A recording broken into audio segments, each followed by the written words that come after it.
Hello, this is David Rovix with another episode of Discussions with David. Since the pandemic hit and made touring and performing impossible, I've taken to broadcasting interviews with people who I can't visit in person anymore. They're live streamed most weekdays at 10 a.m. Pacific, 1 p.m. Eastern, 6 p.m. GMT on various platforms, including the Facebook pages of Popular Resistance and KBOO Community Radio here in Portland, Oregon.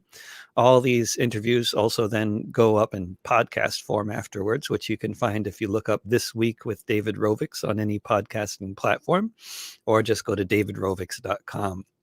Today, we're spending the hour with writer, organizer, filmmaker Andrés Thomas Conteris. Andres is a dissident from a family of dissidents. He's lived in many different parts of the US and elsewhere in the Americas, spending a significant chunk of his life exposing the war crimes of the US and its client states. He has led many international delegations, and he's been arrested many times while interrupting congressional hearings of war criminals such as John Negroponte. He co-produced a film about the School of the Americas, the School of the Assassins, and U.S. foreign policy called Hidden in Plain Sight. He was instrumental in spreading the daily news and information show Democracy Now! Across the Spanish-speaking world. Andres, welcome to my little live stream show. Andres, what are you doing in Guatemala? Can you tell us? You ended up. You're always somewhere else. Every time I look you up, and you're never wherever you were last time. I knew you were there. You're not there anymore. But now you're in Guatemala, and what's happening? What's the situation like there? How's the pandemic? What's going on? Well, first of all, David, thank you for having me on your excellent show. I've really enjoyed some of the podcasts, reconnecting with some of my friends who you've interviewed over the years. So anyway. We have a lot of mutual friends, so I'm sure you know half of my guests. It's been great. So, I want to enter this interview in the spirit of the place where I am by honoring the Mayan people who have been in these lands for millennia. Right where I am here is in San Lucas, Toliman. It is part of one of the many Mayan communities around Lake Atitlan, in Guatemala, and it's important to enter this time with you in connecting with their spirit, I think, because we are here only because of so much blood that's been shed by indigenous peoples over the centuries and millennia, and their memory needs to be honored at any point that we can make that possible. So I'm glad to be able to do that here, and also to remember where you are there in Oregon. My very first experience with a sweat lodge ceremony was with the Klamath people, the indigenous people there in Oregon, and so I also want to raise their name here as you and I have our conversation. Yeah, good. I was looking for. I was trying to find a map of all 500. Indian nations in the present day of the United States. Mm-hmm. I can't find one anywhere. I mean, if you ever come across one, because like in Australia, it's very common, and as it should be, that anytime there's any event anywhere that ever happens, unless it's white supremacists, they're going to talk about the people whose land they are, whose unceded stolen land they are on. But if you want to do that in the United States, you got to do a lot of research, because like unless you already know a lot of stuff about history, which is at this point fairly obscure history, trying to figure out what land, whose stolen land you're actually even on is quite a challenge. I mean, the Klamath people, as far as I know, we're talking about Southern Oregon, and the Modoc people as well. And yeah, it's but and of course, it's so. I mean, if anybody thinks this is a matter of history, obviously, I think among anybody watching this show, that's probably not very many. But at the border, at the U.S.-Mexico border, there so many of the people that are being separated from their parents, or separated from their children, or otherwise detained or turned away, don't even speak Spanish. That's exactly right.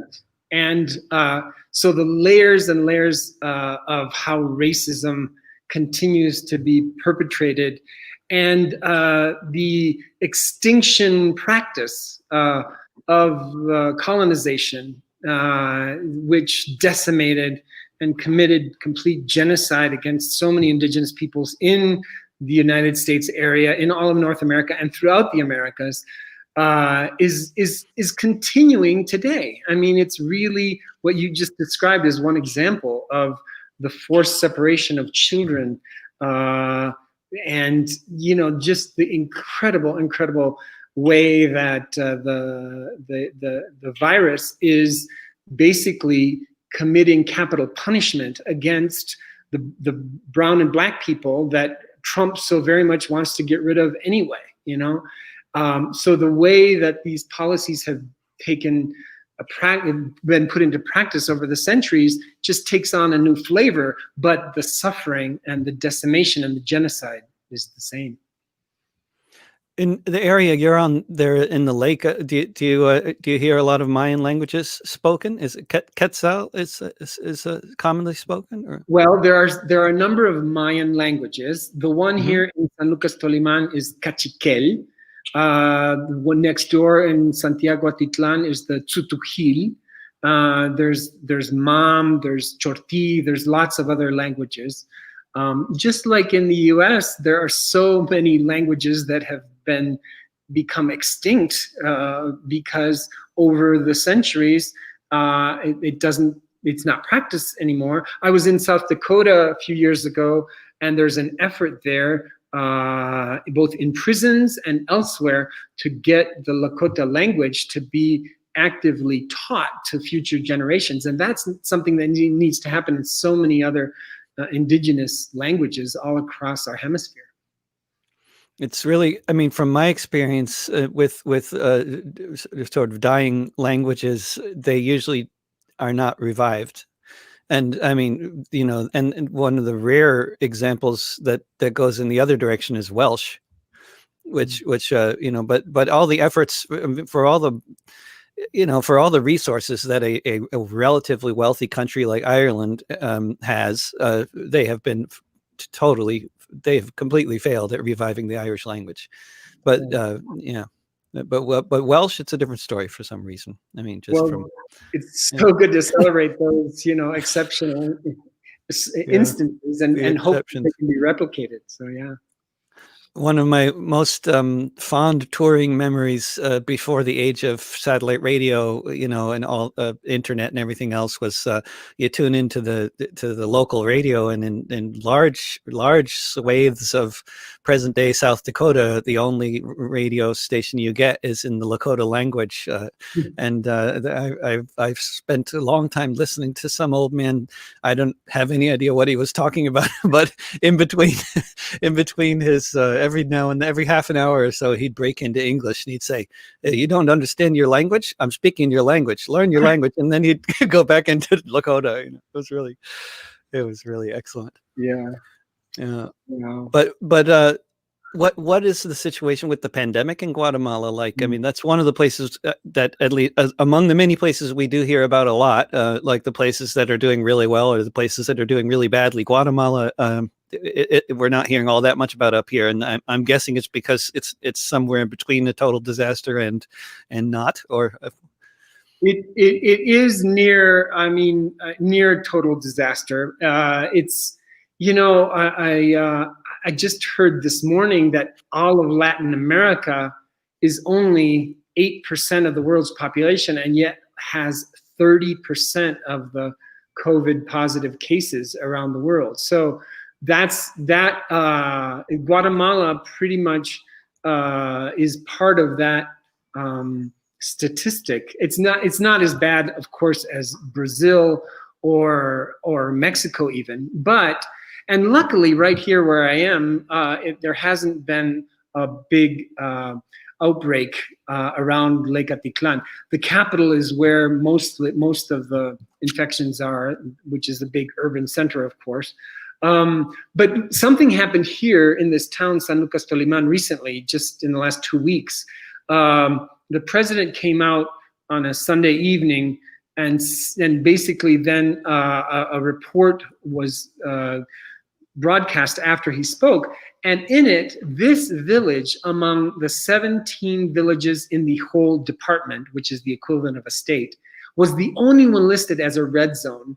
And it turned out to be declared that way because they had basically tested 5 people, 3 of whom came out positive, and that means more than 50%. And therefore, they declared the entire village as a red zone, which really put people up in arms, and literally actually did put them up in flames, because they ended up going to the municipality that night and burning it down. It's a historic patrimony of the country, over 100 years old, and it's now, you know, in ashes. And this what was is the whole town? The town center was burned down. just the mayoral, like the city hall, kind of. The city hall was basically burned. Yes, and it just happened 2 weeks ago. I live 2 blocks from there, you know, and it happened that night. And basically, it's totally related to the ineptitude of the leadership of the town, because they don't communicate with the village at all. But second, it's also the pathetic way in which the statistics are calculated, because you can't test 5 people, determine that more than 50% of them have a positive case, and then basically give a sentence to the whole village. Because, you know, there's already the hunger and poverty, which is becoming more acute as a result of the pandemic, is a very serious problem. And so to be declared a red zone was a slap in the face, when it's really not true. And that's why the people responded that way. Mm-hmm. Yeah. Yeah, it's having such different impacts in different parts of the world for so many different reasons. But one of the, as a very international minded person, Andrés, I know you're aware that Cuba is doing really well with keeping the pandemic at bay, and then the situation varies so much in so many different parts of the world. But have you been in touch with anybody in Cuba? Are you getting any news from parts of the world that are doing well? Yes. I mean, I'm in touch with a friend who worked in Cuba a great deal. She's back in California right now, but she's in close touch. And I'm glad you mentioned Cuba, because and I want to put a shout out to an international campaign to declare the Cuban medical brigades as being nominated for the Nobel Peace Prize. So there's a big effort to try to do that, and that would be very, very well deserved. So hopefully, so those who are listening to this podcast can also join in and sign on to that campaign. So yes, Cuba is one example. I have a friend who's been following the situation in New Zealand, which pretty much eliminated it for 100 days, but then very recently they've gotten some cases that have come up and have gone into lockdown again, as I understand. But what's very clear is that what's happening in the U.S. is that there's not a priority to respond to the healthcare of the population, because most of the people are not the upper 1%. They're not the billionaires. They're not the utterly wealthy. It's true that some wealthy have been hit by the virus, but that's a very small percentage compared to the vast numbers of Latino and African American and indigenous people. The people of color are the ones who are mostly suffering in the US. And therefore, because that's the case, there's not a priority to really get rid of it. It's really quite something, that the way it's exposing those societies that actually have a public health sector and those that don't. But here in the U.S., it seems like at the same time as the government is failing to look after the population, there's also the concern for mass social upheaval, though. I mean, I think the powers that be are worried about that as well, which is why they at least for a time expanded unemployment money, which has now run out. And by some freak coincidence, there's also been a lot of rioting in Chicago just after the money ran out. So I don't know, might not be unrelated. Completely unrelated. Why would it be unrelated? Why would there be any relation at all? I mean, and it just points to the reality of the power system in the empire of the United States that is the most wealthy country per se in the world. However, it doesn't have a health system for its people. And any attempt to do that has been quashed. And even if the Democrats come to power, there's no commitment to have Medicare for all. So it's just ridiculous that the wealthy in the country, in the oligarchy, can get away with having over 100,000 people killed by a virus that could have been put under control under what China did, under what Hong Kong, what New Zealand, what other countries have done, which is shown to be able to effectively fight it. It has not been done, and that's why Brazil, which is where another dictator who doesn't care about his people, is the second highest in the world in terms of where the virus is causing so much death. And he would be proud of going out without a mask, and then he finally got infected himself. So it's incredible how also the virus is kind of a voice for Mother Earth herself, pointing out these incredible discrepancies of these dictators like Trump and Bolsonaro, but also slowing down capitalism, particularly enough on the planet so that the Earth can breathe again. It's amazing, these images that have come where the pollution has just gone down immensely. And so in that sense, there's a silver lining to all of this too. It's a fascinating situation that the government that has the most in common with the U.S., the leader with the most in common with Trump, the neoliberal regime that has most to do with the U.S. is the one that's doing so badly, and then the country that's most targeted by the U.S. and most vilified in the Americas is the one doing the best. It's an age of I think actually the last time I saw you, I was reading a book called Fantasyland, and it's just about the history of the U.S. from the perspective of a big sort of a confidence man, a con man kind of history of the U.S. It's like, because there's always fantasies being sold in this country from before the beginning of the country, right? It's sold as a fantasy. The new man is going to be the American. Were being sold by the European settlers originally as the new human, like a new form of human somehow or other. I mean, and it's always been this kind of like most Protestant religions that have come about in the history since the U.S. has been a country have come out of the United States. I mean, there's always new forms of fantasy being sold, which whether it's religion or politics but now the fantasy just doesn't work anymore. Like the fantasy doesn't prevent pandemics. Exponential spread of a pandemic doesn't care about fantasies.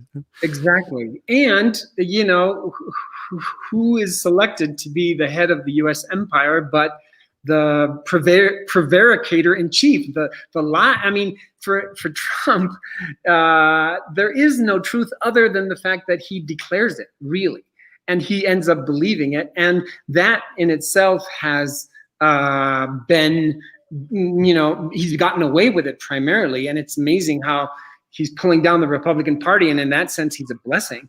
But the fact that he's not able to even hold truth independently in his own mind is very indicative of the empire itself and why it's crumbling. Because, I mean, I'm working on a writing project, and the whole issue of truth is very central. And in fact, that becomes one of the key elements, if not the key, as to why empires fall, really. Because it's that power corrupts so much that the truth is made up by those in power, and therefore they have no semblance of context of what's really happening, and therefore it has to crumble. So, we're seeing that in play right now in Washington, and we're also seeing in play, David. I mean, I remember in one of your interviews, I think it was with David Solnit or something, you asked if there is going to be an election coming up in November, right? Yeah, And what do you think? You heard about what just happened with the post office, right? Now exactly, they fired the entire all the leaders of the post office, and they're taking away machines, sorting machines from right? postal sorting place. I mean, it's just Yeah. so crazy. It's It so. is I mean, crazy. Yeah, you're pointing to the Friday night massacre that happened just yeah, this Friday of all of the executives right under the guy that Trump just named as the postmaster general have been fired. And so, yes, that is yet one of the many strategies in order for the election to be tampered with. But here's the deal, David, it's important for folks to know that Trump came to power by not getting a popular election, right? And most people think that you need an election majority in the Electoral College also to get to power, which is actually something that most of us believe because in history, that's exactly what's mostly happened all the time. Not all the time, but most of the time. So that's what we always think will happen is that even if they don't win the popular vote, if they win at the Electoral College level, they'll become president. That's not the case necessarily. And this is so vital. And you as a historian, need to know it as well. It's possible for Trump to disrupt and to claim that there's no final result in some of the swing states come November. Therefore, those votes in the Electoral College will not count. And then if there's no majority in the Electoral College, even though he clearly, in a normal situation, would have lost very likely in the Electoral College. But if he's able to disrupt enough and prevent those votes to be counted in the Electoral College, you know where it goes? It goes to the House of Representatives. But this is what's really important there. It doesn't go to the House in a normal vote that the Democrats control. It goes to the House of Representatives, one state, one vote. And there, the Republicans have the control.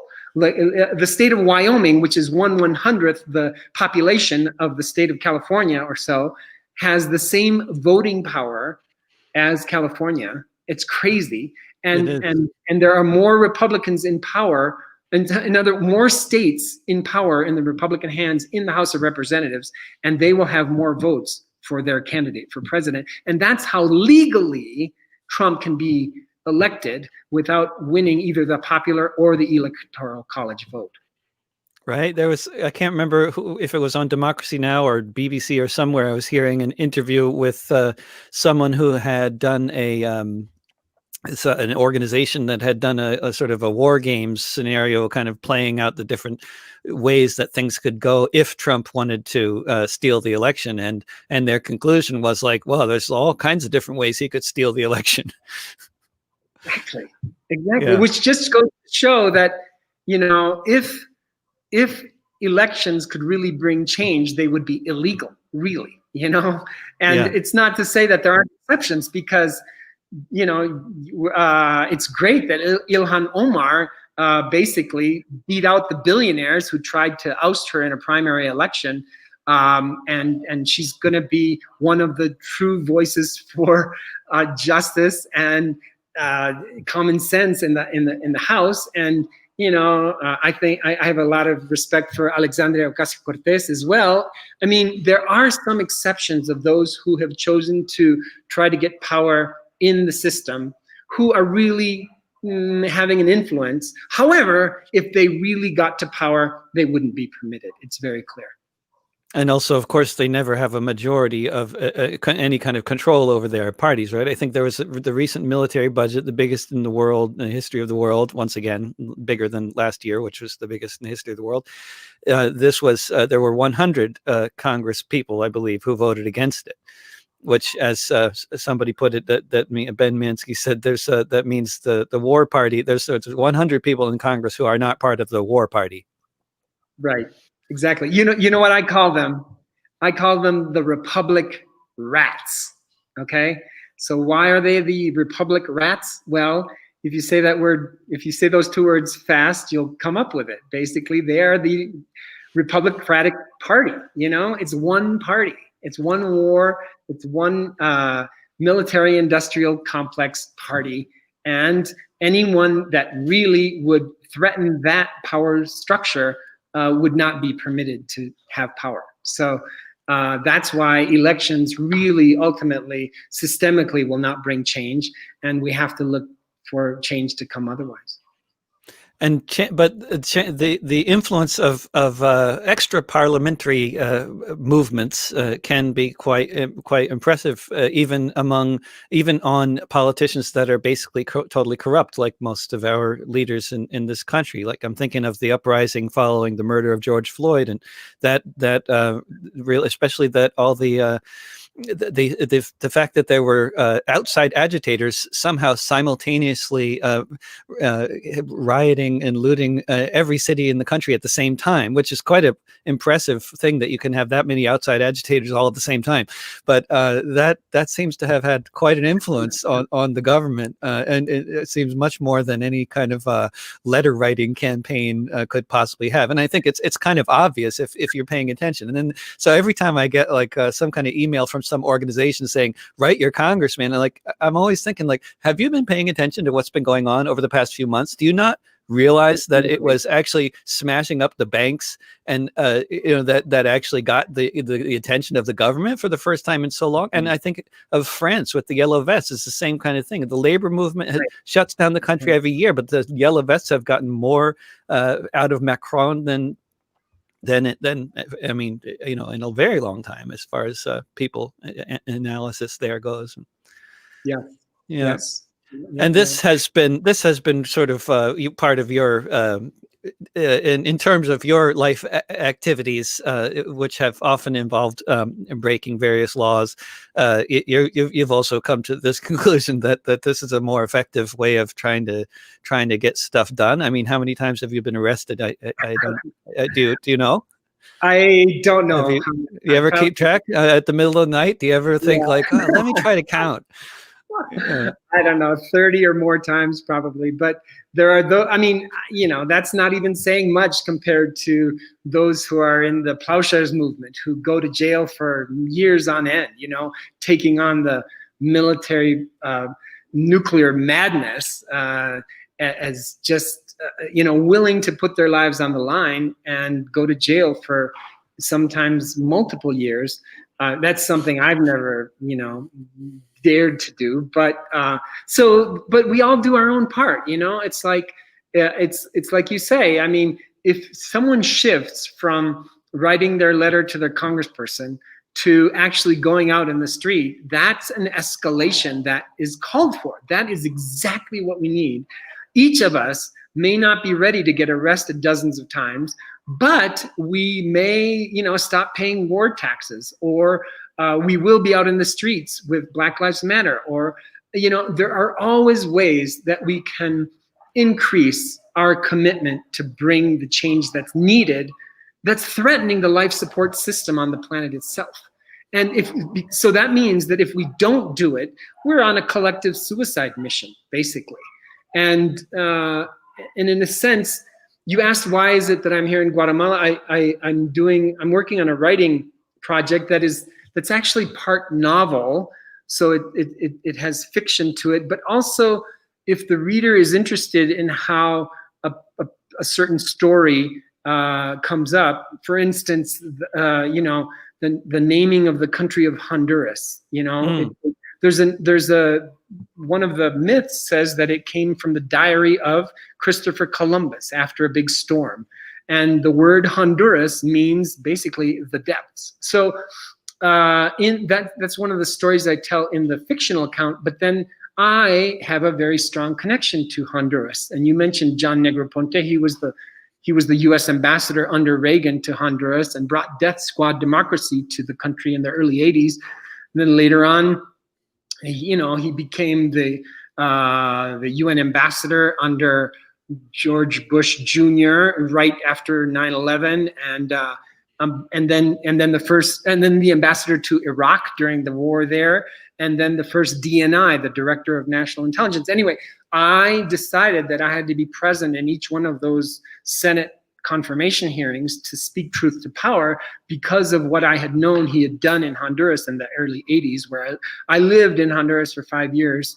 And so so in the work that I'm moving forward with is, there's the novel, which is the fiction, but then there will be links, and in the written form, I guess there'll be extended footnotes of, well, how is it that the author is related to Honduras? And so then I can talk about being a close friend of Berta Cáceres, who was assassinated as an environmental indigenous woman in 2006. And she and I worked very closely in the 1990s. She and her husband named me on a commission of guarantors to guarantee an accord that was signed between the Honduran government and the indigenous leaders in Honduras. That took place in 1997. So anyway, those are stories that I can tell if the reader is interested. Otherwise, they can just stay in the fictional account. One thing... it's sort of two books you're writing at the same time. Yes, and actually it's even growing from there, because eventually it might evolve where it's not just a personal memoir, but a collective memoir that we can all contribute to if folks are interested. And it really, when I was born, my family lived in the middle of Wisconsin, and my mother's family's from Uruguay, South America, but we were living in Wisconsin at the time with the Oneida indigenous people. Mm-hmm. And at that time, our family was invited to a ritual where each of us was given a name, and I was told that my name was Shooting Star. And that is something I forgot years later, but then came back to it. And it really made the connection for me between that which is cosmological, that which has to do with the wisdom of the universe, and what I had been living in my family and in my personal life in terms of my uncle being a political prisoner under the military dictatorship in Uruguay for 8 years. And then the very year that he's freed in 1985, his only son, my cousin, was a Uruguayan volunteer with the coffee brigades. And he ended up being killed by the Reagan-sponsored terrorists there in Nicaragua. So those things really affected my life. And that's why you ask how many times I'm arrested, and I don't even know, but that's been my way of being in the trenches, and trying to live up to the song that you sing, After the Revolution, which is a beautiful song that I recommend to everybody. But for me, it's important because of this name that I was told that I was given as a child, which is related to cosmological wisdom. My passion now involves using wisdom that we can gain from the universe itself in order to look at the incredible crises and the apocalypse that we're facing on planet Earth right now. And so the writing that I'm doing really makes that connection in terms of cosmic wisdom and revolutionary change. It's wonderful. And you've been at this project a very long time. It's going to be quite something, I think, when you're done. Did you see the shooting stars last night? Did you know last night, apparently from 2 a.m. until, I don't know, dawn or something, there's supposed to be a really impressive meteor shower? Yes, it's the Perseid meteor shower. And it is, I didn't see it last night, but it's also on tonight. So I encourage folks to go out and see it as well. But yes, so that connecting to the cosmos and the miracles that happened there is a way also for us to engage in our more creative imaginal, right? So you've had folks on who really speak about the need for, to work with culture and art in terms of resisting the dominant paradigm, which I completely agree with. And what I'm trying to do is carry that to a level of realizing that the cosmos itself can give us some insight into what's happening in terms of what is needed on the planet and all of the crises that we're facing. So it's kind of exciting to move forward with this, and yeah. And where are you at in the process? Would you say into the process of working on this? I mean, it sounds like the kind of thing that could never be. It's almost like the internet, like how many links you could possibly put in. But at some point, you're going to decide it's done. I assume. You're right. It does. It does have at least an ending of what could end up being, a trilogy or something. But it does. Yes, I have written a good percentage of it. However, I have really got to put my the rubber has to hit the road, basically, because I'm working with some lunar rhythms in particular that are pointing to how revolution has happened on the planet, and it's really fascinating to see this. And basically, you can't ask for an extension to the moon herself, basically. So that's what I've discovered, and so there's no more putting it off. So I'm hoping to have something out by the end of the year. So I want to know how the moon might have affected revolutions historically, but I just want to mention that one of the really obscure things I learned in my travels that had an impact on, the kinds of things that can have an impact, you never know, right? And there was normally the herring run in Scandinavia goes from Denmark across the sound south of Sweden. But in 1814, I believe, it went inexplicably in a different direction up the coast of Norway instead, which increased the protein consumption of the oppressed and hungry Norwegians to such an extent that they basically chose that year to rebel against Swedish rule because they had enough energy to do it. I don't know, if that's at all related to how the moon is related to revolution. I thought I'd mention the herring run. Yes. Well, in a sense, the answer is yes, because it's those connections, so they're sometimes mystical, that don't really bring comprehension to our rational mind, that really make a difference. And you're giving a tremendous example. I want to make very clear that when you say how can the moon cause that, it's very important to know that the moon itself doesn't cause anything like that, but it can be used as a pointer. And this is part of the fictional account, so people can take it or leave it. It doesn't matter, but it's fascinating in terms of some patterns that I've discovered. And before I jump into that, I want to say that even the word revolution is so important to look at, because do you know anything about the etymology, or how is it that that word took on a revolutionary significance? Do you have any clue about that? No, but it is interesting how it means multiple things. There's sort of the turning, of course, and as well as the overturning. Yes, overturning is one of the dimensions, true. But for millennia, really, the word revolution just meant to revolve. It just meant to go around. But when did it become revolutionary? It happened around the time of Copernicus, when he said in his treatise that it's not that the earth is the center and the sun goes around the earth. It's that the earth revolves around the sun. That was so revolutionary and so unacceptable to that society and that church and that power structure in government. They couldn't take it, and he had to be quiet about it.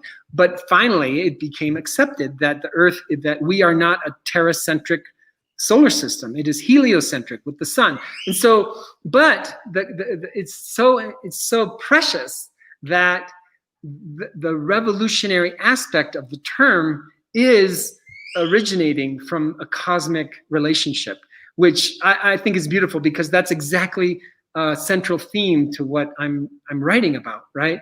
So in terms of the lunar rhythms, I want to honor those who really have a lot of respect for astrology, because I think there's a lot of wisdom there. I don't know that much about astrology, but I have a lot of respect, especially this year in 2020, when so many predictions around planetary alignments would really bring a lot of upheaval, and it's exactly what we're seeing. And there are academics like Professor Richard Tarnas who dedicate their entire professional career to these kind of mysteries. So, but that's not where I'm going with my writing.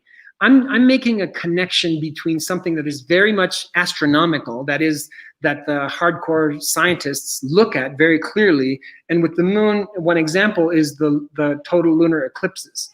So that's something that can be measured. You can look back historically when they happen. You can project in the future, because it's something that is empirical in terms of the way that they like to do knowledge, right? But then there's another aspect which is much more cultural. And that is the way that calendars are constructed in our societies. So I'm right here in Mayan land, and the Mayan calendar continues to this day to have a lot of relevance to many, many people. Is that true, Andres? Do you follow that whole debate among anthropologists around the Mayan calendar? Because I'm not like really up on it, but I understood, last I heard, there was some question about whether it was a calendar or whether it was measuring all sorts of other things, or I don't know what it sounded like. There was a lot of different interpretations for what the calendar is exactly. Do you have? You're pointing to the very big picture that, you know, said the culmination of the 13th Baktun was going to be in 2012, and then there's a guy who basically said, oh no, but if you that was calculated under the Julian calendar, but if you look at the calendar we use today, which is the Gregorian, it really points to today. So, but anyway, that's the large picture of the Mayan calendar, which there can be debates about. But in terms of, there's a 20-day calendar in Mayan culture that really does speak to people on a daily basis. So yes, it does.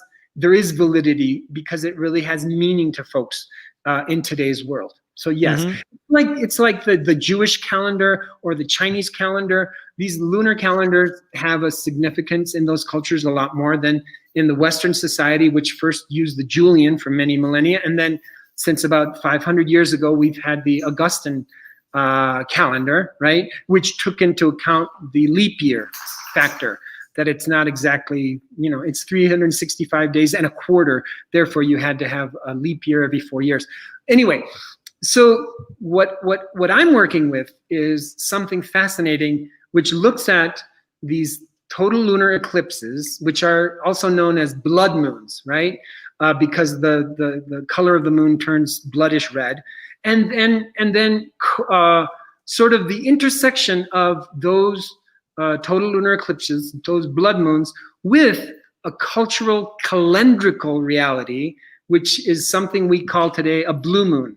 Okay, what is a blue moon? It is something that scientists don't care about. Why? Because the latest definition is basically the second full moon in one calendar month. No, you know, oh well, it happens every 2.5 years or so, whatever.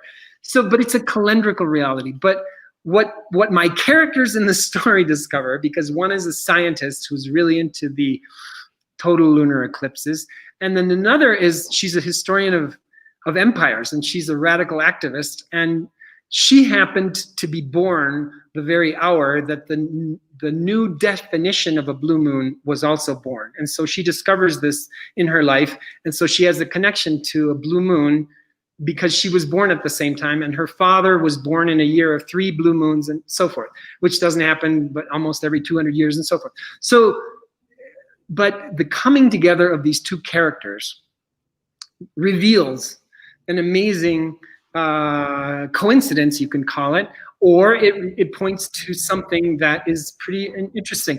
In the last 300 years, what I call these blood blue moons. In other words, they are the times when there is a blue moon and a blood moon at the same time.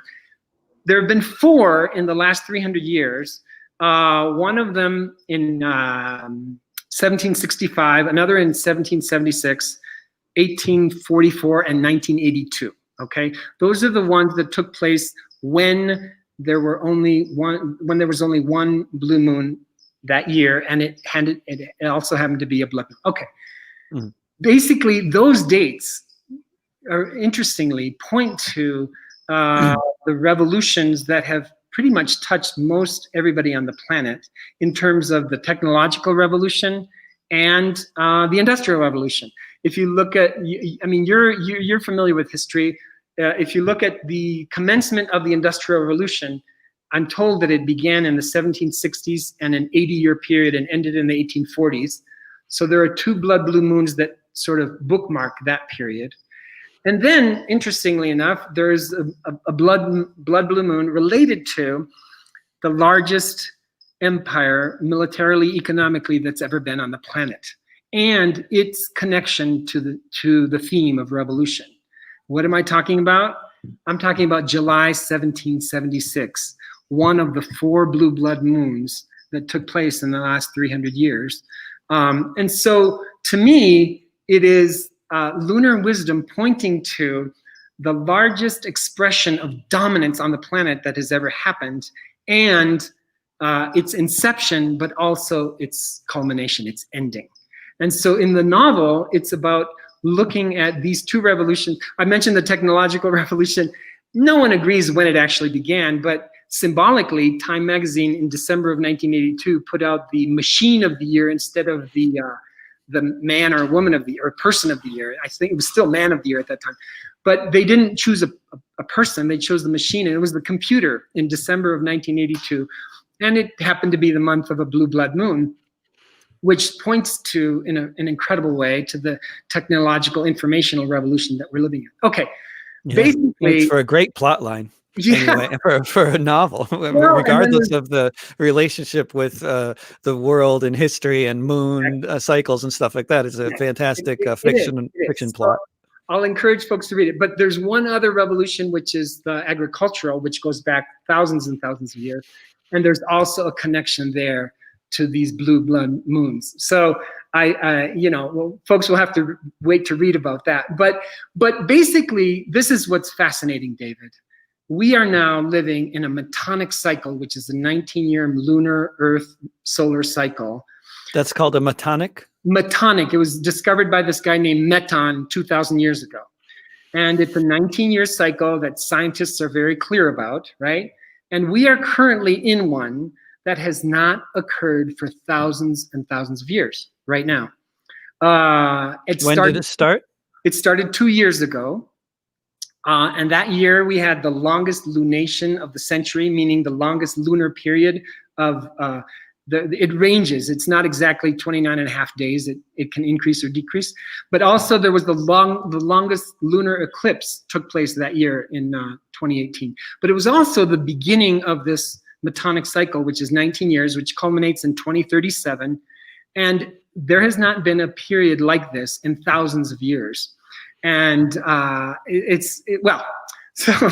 it's so. I'm ready to join your 2037 millenarian cult. I'll sign up. Be your first member. Right. So now I want to ask you something, David, because really what these 2 characters in the story discover is this amazing pattern, and it goes back to the agricultural revolution when what happened. It's beautiful things happened because we started to have food planted and so forth, but it also was the invention pretty much of private property and the need to protect, to hoard food and protect it and have armies and nations and so forth, right?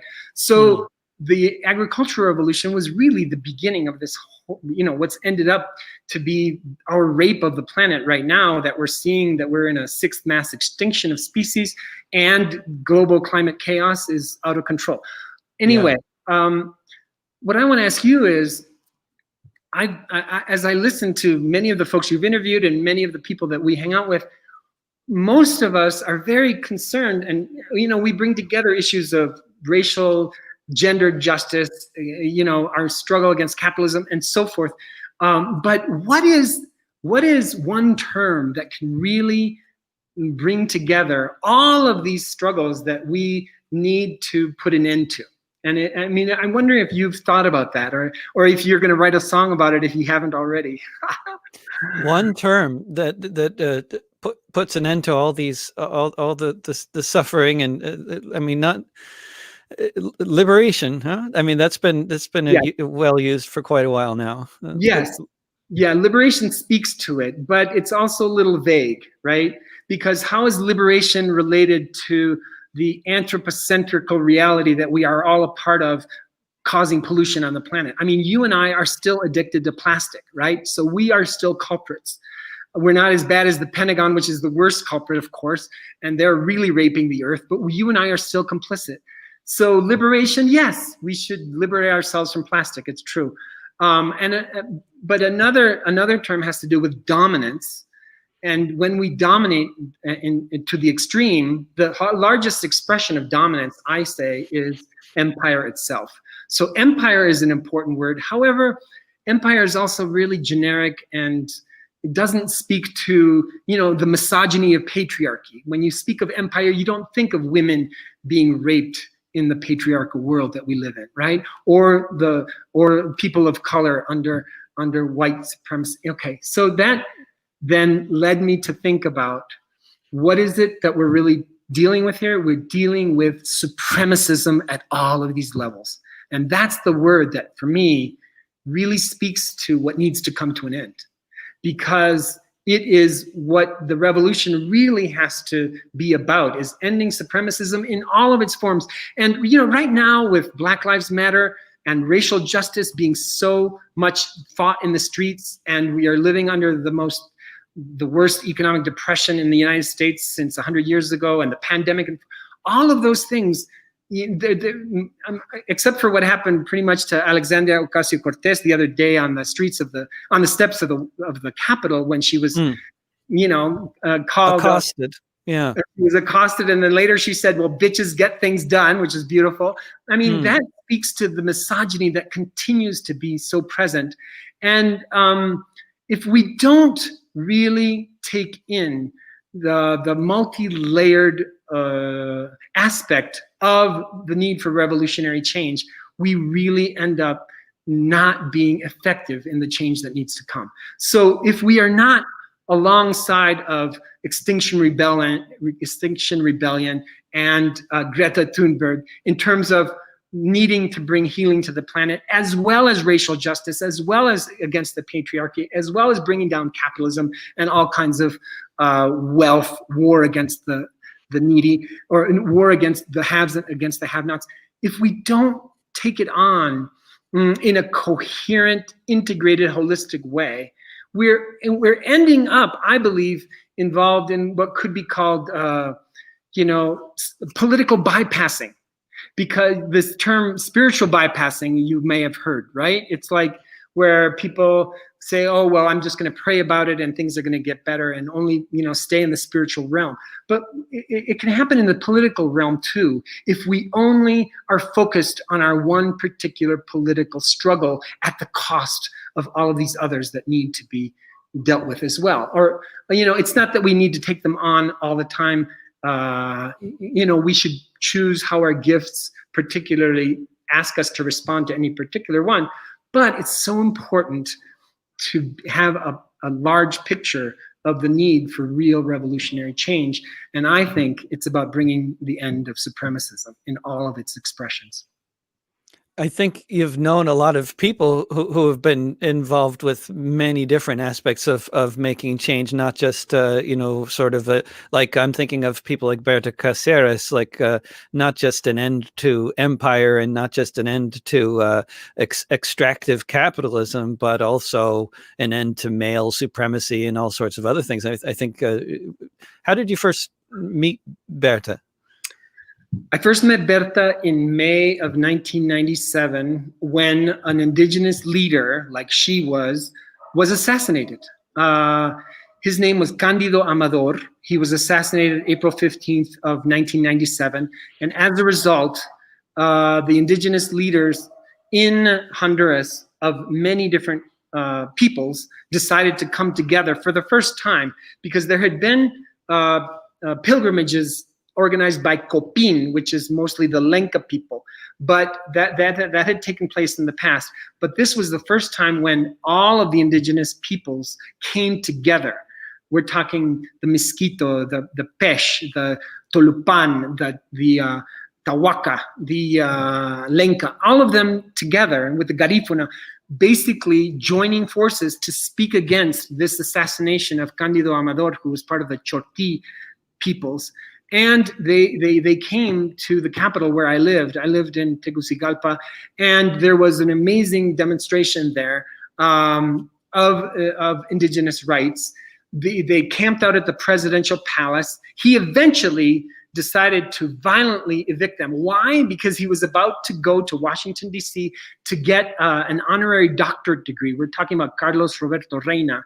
He was about to receive an honorary doctorate for what? For his human rights commitment, okay?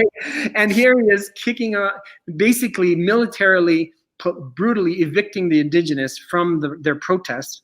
They didn't go away completely. They just went 2 kilometers down the road, camped out there. He finally sent a negotiating team, and that negotiation led to an accord that was signed that spoke about resolving human rights violations, crimes, and the need for bilingual education, not just in Spanish, but also in indigenous language. It spoke to housing, and a very big question was the issue of land for the indigenous people.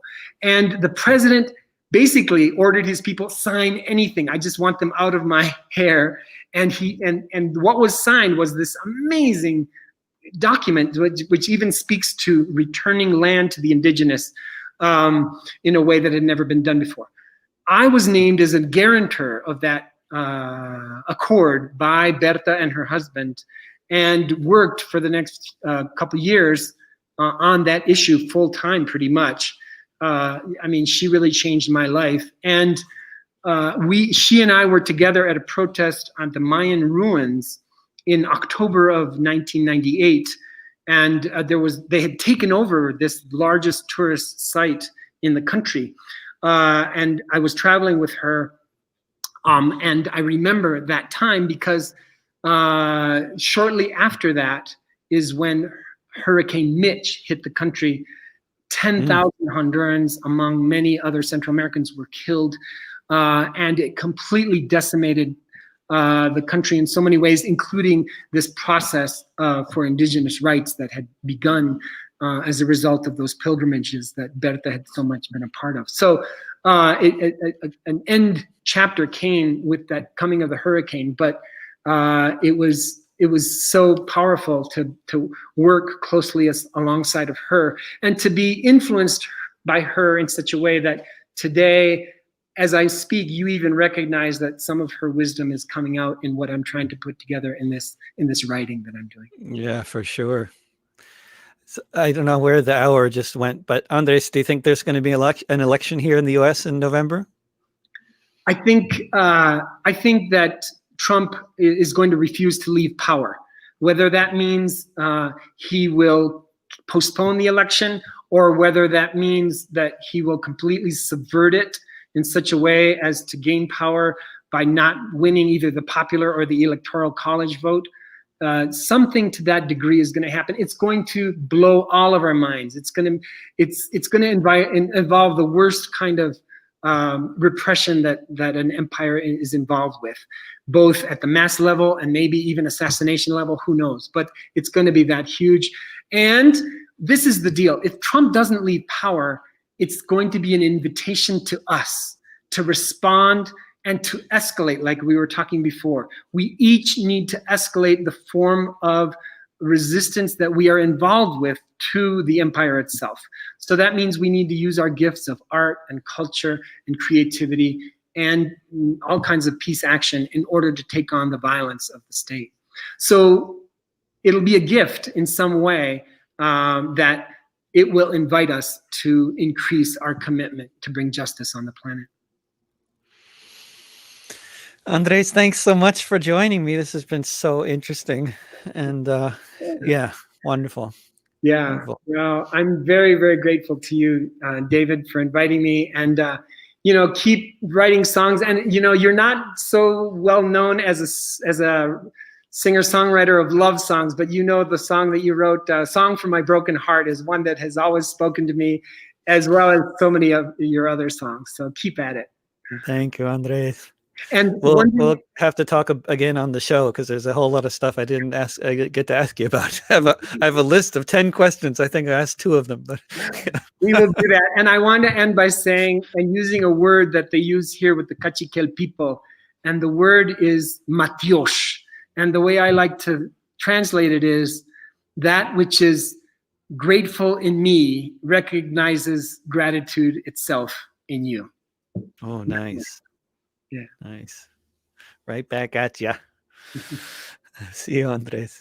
Take care. Take care. And thanks for tuning in to this conversation with Andrés Thomas Conteris. You can find all of these discussions archived in various places, including on my YouTube channel at youtube.com/drovics in the Discussions with David playlist. You'll also find them all in podcast form if you look for This Week with David Rovics on any podcasting platform, or just go to davidrovics.com. If you want to support my broadcasting efforts, you're most welcome to become a patron at patreon.com/davidrovics, where all of these broadcasts are also available for anyone to download, along with some patron-only offerings as well. If you're in the Portland area, please go to artistsforrentcontrol.org and sign up to receive text notifications so you can be part of Portland emergency eviction response when the investment banks that own half of this city start trying to evict so many of our neighbors. If you want to help make my next album a multi-instrumental success, check out davidrovics.com/pandemic sessions. Remember, don't pay the rent. Don't be afraid of your neighbors. Mutual aid will get us through. Bye.